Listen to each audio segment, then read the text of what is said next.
dadka Soomaaliyeed iyo baash adduunyada caalamka inta baan u sheegno duruufaha abaarta ee dalka Soomaaliya ka jira muddo duruufahaas ay taagnaayeen dadka Soomaaliyeed intii dal iyo dibad joogtaba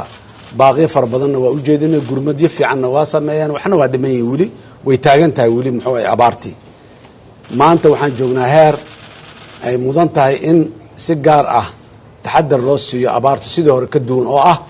deegaanada qaar iyo dalka meelo kamid ah ay abaartii inay macaluul u gudubto oo dadkii xoolihii macaluulay dhamaaday inay hadda macaluul u gudubtay ku sii socotaa dadaalka hadda socdo ee dawladda Soomaaliya iyo shacabka Soomaaliyeed guud ahaan toodba